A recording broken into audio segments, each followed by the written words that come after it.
Friends, നമുക്കൊന്ന് മുട്ട അവിയൽ വയ്ക്കാം. മുട്ട അവിയലിന് ആദ്യം ഫ്രിഡ്ജിലാണ് മുട്ട ഇരുന്നെങ്കിൽ ഒരു മണിക്കൂറിന് മുമ്പ് എടുത്ത് പുറത്ത് വയ്ക്കുക. അത് ഡീപ് ഫ്രീസ് ആയ ശേഷം മുട്ട വേവിക്കുക. വെള്ളം വെച്ചിട്ടുണ്ട്. ഈ വെള്ളത്തിൽ മുട്ട കഴുകിയ മുട്ടയാണ് ഇടാം.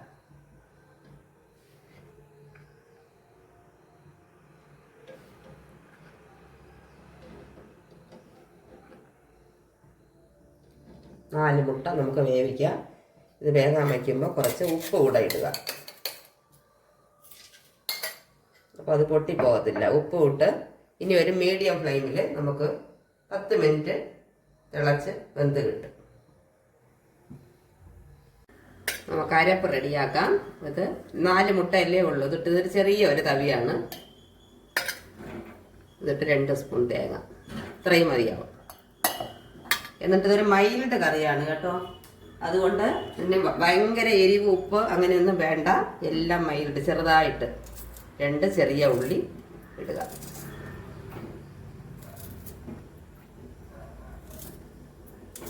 മൂന്ന് ചെറിയ ഉള്ളി ഇട്ടിട്ടുണ്ട്. അല്പ ജീരകം, ഒരു പിഞ്ച് മതി ജീരകം. കുറച്ച് കുരുമുളക് ഒരു 10 എണ്ണം വരും, ചെറുതായിട്ട്.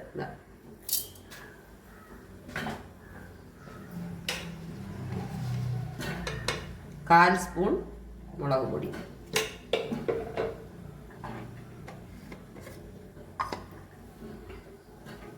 1 പിഞ്ച് മഞ്ഞൾപ്പൊടി.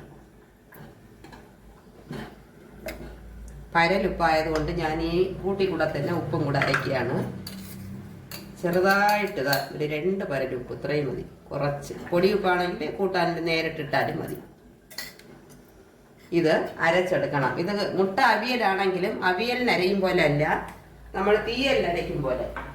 അവിയലിൻ്റെ അടുത്ത സ്റ്റെപ്പ് കുറച്ചുകൂടെ അരയണം. അരച്ച് വരാം. ഇപ്പോൾ കൂട്ട് റെഡി ആയിട്ടുണ്ട് ഫ്രണ്ട്സ്. നമുക്ക് ഇതിങ്ങനെ ചെറിയ തരിതരിപ്പായിട്ടാണ് അരച്ചെടുക്കേണ്ടത്. തീരെ മഷി പോലെ ആകണ്ട. തീയലിലൊക്കെ അരയ്ക്കും പോലെ അരച്ചെടുക്കുക. കുറച്ച് വെള്ളം, ഒരു 1/4 കപ്പ് വെള്ളം, അതായത് ഈ കൂട്ട് ചൂടായി ഒന്ന് തിളച്ച് വരണം. അതിലേക്ക് വേണ്ടി മിക്സിയും കൂടെ കഴുകി അതിൽ ഒഴിക്കാം. ഇത്ര വെള്ളവും മതിയാവും. തിരി കൂട്ടി വയ്ക്കാം. ഇതൊന്ന് തിളച്ച് വരണം.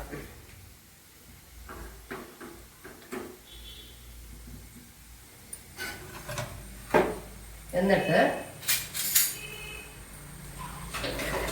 പരന്ന തവി കൊണ്ട് വേണം നമ്മളിത് കോരി വിളമ്പാനായിട്ട്, അല്ലെങ്കിൽ മുട്ട പൊടിഞ്ഞു പോകും. ഈ സമയത്ത് നമുക്ക് ഉപ്പൊക്കെ ഒന്ന് ടെസ്റ്റ് ചെയ്ത് നോക്കാം. എല്ലാം പാകത്തിനുണ്ട്. ഇതിപ്പോൾ തിളച്ച് വരികയാണ്.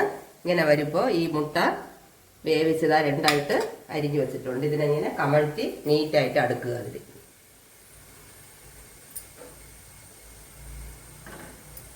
സാവധാനം ശ്രദ്ധയോടുകൂടി ചെയ്യണം, അല്ലെങ്കിൽ പൊടിഞ്ഞു പോകും.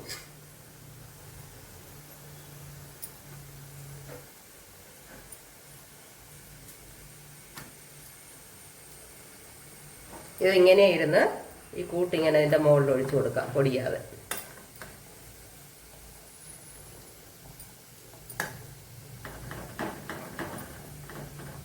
ഇതിങ്ങനെ ഇരുന്ന് നന്നായിട്ട് വറ്റി വരണം. വറ്റി കഴിയുമ്പോൾ മുട്ട അവിയൽ റെഡിയാകും. വിളമ്പാൻ സമയം ഇതുപോലെ ഈ പരന്ന തവി കൊണ്ട് ഒരു സൈഡിൽ നിന്ന് കോരി വിളമ്പുക. ഇപ്പം നമുക്കിതാ വെള്ളം വറ്റിയിട്ടുണ്ട്. നന്നായിട്ട് മുട്ട അവിയൽ റെഡിയായിട്ടുണ്ട്. ഇത് നമ്മൾ വിളമ്പുമ്പോൾ ഈ സൈഡിൽ നിന്ന് കോരി വിളമ്പണം. ഇങ്ങനെ പൊടിയാതെ നമുക്ക് വരും.